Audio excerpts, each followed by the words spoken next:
Selamat pagi Bapak Ibu Saudara, kita bersyukur boleh menikmati hari ini.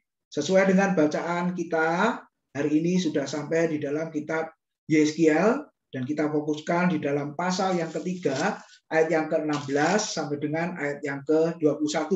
Biarlah renungan firman Tuhan hari ini mengingatkan kita sebagai orang percaya, sebagai hamba Tuhan, bahwa kita ini diberi kepercayaan oleh Tuhan, yaitu sebagai penjaga. Coba kita lihat Yeskiel 3 mulai ayat yang ke-16.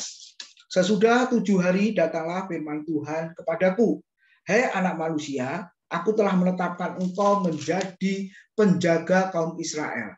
Bila mana engkau mendengarkan sesuatu firman daripadaku, peringatkanlah mereka atas namaku. Kalau aku berfirman kepada orang jahat, engkau pasti dihukum mati. Dan engkau tidak memperingatkan dia atau tidak berkata apa-apa untuk memperingatkan orang jahat itu dari hidupnya yang jahat, supaya ia tetap hidup, orang jahat itu akan mati dalam kesalahannya. Tetapi aku akan menuntut pertanggungjawab atas nyawanya darimu.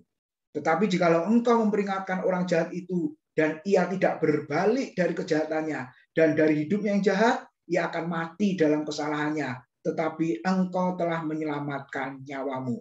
20. Jikalau seorang yang benar berbalik dari kebenarannya dan ia berbuat curang, dan aku meletakkan batu sandungan di hadapannya, ia akan mati. Oleh karena engkau tidak memperingatkan dia, ia akan mati dalam dosanya, dan perbuatan-perbuatan kebenaran yang dikerjakannya tidak akan diingat-ingat, tetapi aku akan menuntut pertanggungan jawab atas nyawanya daripadamu. Tetapi jikalau engkau memperingatkan orang yang benar itu supaya ia jangan berbuat dosa dan memang tidak berbuat dosa, ia akan tetap hidup sebab ia mau menerima peringatan dan engkau telah menyelamatkan nyawamu. Amin. Saudara yang dikasihi oleh Tuhan, Yeskiel dipanggil sebagai penjaga Israel dan diberi tanggung jawab oleh Tuhan sangat berat. Yaitu apa, saudara?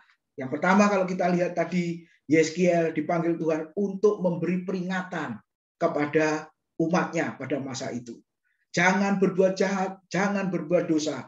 Berbaliklah kepada Tuhan, berbaliklah kepada kebenaran. Kalau itu diikuti, ditaati oleh umat Tuhan pada masa itu, maka hasilnya adalah mereka memperoleh kehidupan. Saudara, kalau sebaliknya apa yang terjadi? Kalau Yeskiel tidak memberi peringatan kepada orang yang berbuat jahat itu, maka hukuman itu, beban itu akan ditimpakan kepada Yeskiel. Kenapa kok tidak memperingatkan? Kenapa kok tidak menyampaikan? Kenapa kok tidak memberitakan Injil kepada orang seperti itu? Bapak Ibu, kita boleh merenungkan tanggung jawab penjaga hamba Tuhan, orang Kristen sangat berat. Di mana saya dan saudara dituntut untuk memberi peringatan, mengajarkan saudara, membawa orang untuk kembali kepada Tuhan, kembali kepada kebenaran. Saudara, kenapa orang tidak berani menegur dosa dan kesalahan?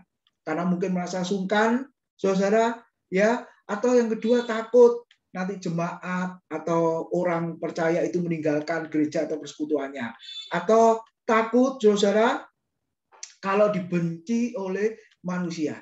Sehingga terus terang, karena alasan-alasan demikian, maka Yeskiel atau kita, saudara, tidak akan berani menegurnya.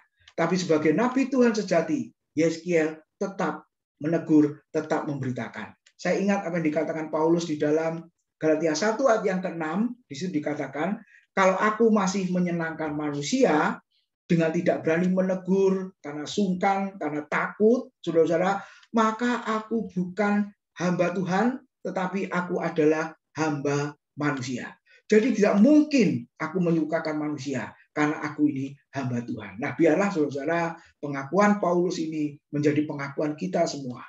Kalau saya dan saudara adalah hamba Tuhan, maka harus berani menegur, harus berani memberitakan kebenaran firman Tuhan. Terakhir, Paulus memberi nasihat. Di dalam 2 Timotius pasal 4 ayat yang kedua, di situ dikatakan, beritakanlah firman Tuhan.